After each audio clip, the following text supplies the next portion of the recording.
क्या आपको पता है कि एमआरआई मशीन में चेकअप के दौरान महिला के कपड़े क्यों निकाल दिए जाते हैं? आखिर एमआरआई मशीन पूरे शरीर का चेकअप कैसे करती है और एमआरआई मशीन के चेकअप से क्या कोई इंसान मर भी सकता है? दोस्तों, एक रिसर्च के अनुसार दुनिया में रोजाना करोड़ों लोग किसी न किसी बीमारी का शिकार होते हैं और इन्हीं लोगों की अलग अलग बीमारियों का पता लगाने के लिए डॉक्टर्स अलग अलग टेस्ट करते हैं ताकि बीमारियों का सही पता लगाकर उसका इलाज किया जा सके। और इन्हीं टेस्ट में से एक टेस्ट होता है एमआरआई स्कैन। दोस्तों, एमआरआई स्कैन का आविष्कार मेडिकल जगत का एक बहुत बड़ा आविष्कार था, जिससे कई तरह की बीमारियों का बारीकी से पता लगाया जा सकता है। लेकिन साथ ही आप शायद इस बात को नहीं जानते कि इसी एमआरआई स्कैन से व्यक्ति की जान भी जा सकती है। शरीर की जांच के लिए बनी ये मशीन कई बार भयानक और जानलेवा भी साबित हो जाती है। हालांकि यूं तो एमआरआई रूम में दाखिल होने से पहले ये सुनिश्चित किया जाता है कि मरीज के पास या फिर उसकी बॉडी के अंदर कोई भी मेटल की चीज ना हो,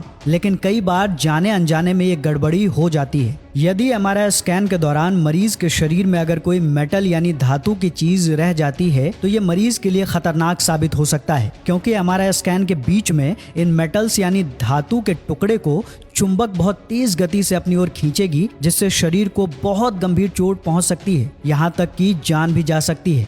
दोस्तों, बहुत सारे लोग एमआरआई का नाम सुनते ही घबरा जाते हैं और इस जांच को करवाने से डरते हैं, लेकिन जब भी डॉक्टर एमआरआई स्कैन करवाने को कहता है तो इसे टालना नहीं चाहिए, क्योंकि बीमारी का गंभीर रूप से पहले ही उसका पता लगाना इस जांच से ही संभव होता है, जिससे समय रहते उस बीमारी का इलाज भी हो सकता है।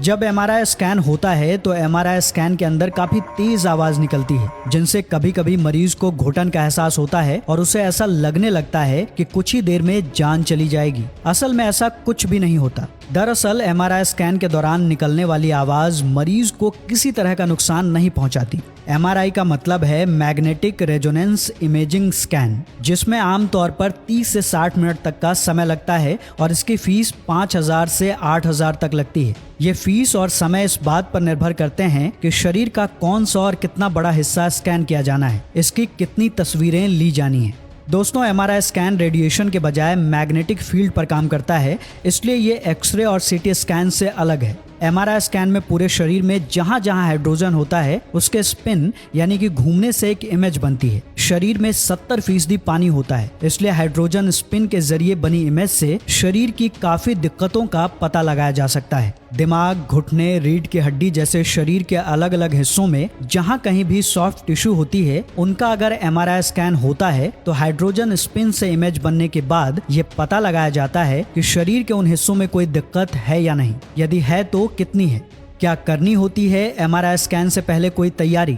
दोस्तों, आमतौर पर एमआरआई स्कैन वाले दिन आप खा पी सकते हैं और दवाई भी ले सकते हैं। कुछ मामलों में इस स्कैन से 4 घंटे पहले तक ही खाने को कहा जाता है ताकि 4 घंटे की फास्टिंग हो सके, और कुछ लोगों को अत्यधिक पानी भी पीने को कहा जाता है। एमआरआई टेस्ट के पहले आपको कुछ सवालों के सही भी जवाब देने होते हैं। इन प्रश्नों के जवाब के माध्यम से डॉक्टर आपके बारे में सारी जानकारी प्राप्त कर लेते हैं और आपकी सुरक्षा के लिए जरूरी कदम उठाते हैं। इन सवालों के माध्यम से रेडियोलॉजिस्ट ये भी जान लेते हैं कि पहले आपकी किसी तरह की सर्जरी तो नहीं हुई है या कोई डिवाइस आपके शरीर में लगाया तो नहीं गया, क्योंकि एमआरआई के दौरान ऐसी स्थिति में समस्या पैदा हो सकती है, जिससे मेडिकल स्टाफ को ये पता चलता है कि स्कैन करना सुरक्षित है या नहीं। ये जानकारी देने के बाद मंजूरी भी मांगी जाती है कि आपका स्कैन किया जाए या नहीं, क्योंकि एमआरआई स्कैन ताकतवर मैग्नेटिक फील्ड पैदा करता है। ऐसे में उसके भीतर जाते वक्त शरीर पर कोई मेटल ऑब्जेक्ट नहीं होना चाहिए, जैसे घड़ी, ज्वेलरी, नेकलेस या झुमके, पियर्सिंग, नकली दांत जिनमें धातु का इस्तेमाल होता है, सुनने की मशीन, विग, क्योंकि कुछ में धातु के टुकड़े होते हैं। एमआरआई कराने वाले कमरे के बाहर आपको ये लिखा मिलेगा कि दिल में पेसमेकर लगा हो या फिर शरीर में कहीं भी न्यूरो सिमुलेटर लगा हो तो स्कैन ना कराएं। दोस्तों, एमआरआई की मशीन 3 तरह की होती है,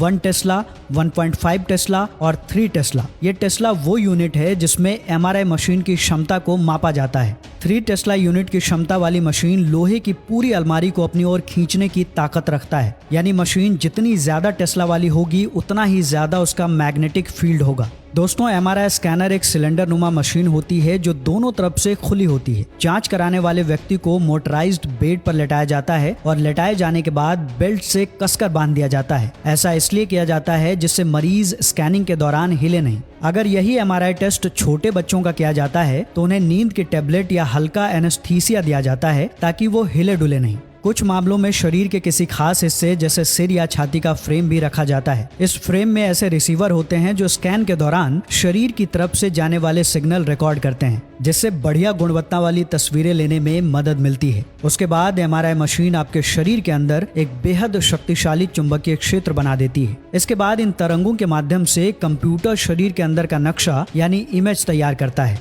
दोस्तों, एमआरआई स्कैन तस्वीरें लेते वक्त बहुत आवाज भी करता है। ये आवाज इसलिए आती है क्योंकि मशीन फोटो लेने के लिए अत्याधुनिक चुंबक की ऊर्जा बनाती है। मरीज को इन डरावनी आवाजों से छुटकारा पाने के लिए कभी कभी डॉक्टर इस दौरान हेडफोन लगाने को भी देते हैं। टेस्ट के दौरान आपको शरीर में खिंचाव जैसा महसूस हो सकता है। ऐसा इसलिए क्योंकि एमआरआई मशीन नसों को उत्तेजित करती है। ये सामान्य है और इसमें चिंता की कोई बात नहीं है। ये पूरी प्रक्रिया 30 मिनट से 60 मिनट तक चलती है और एक एमआरआई टेस्ट करवाने की कुल लागत 5,000 से लेकर 8,000 तक आती है। तो दोस्तों, इसी तरह से एमआरआई मशीन चेकअप करती है।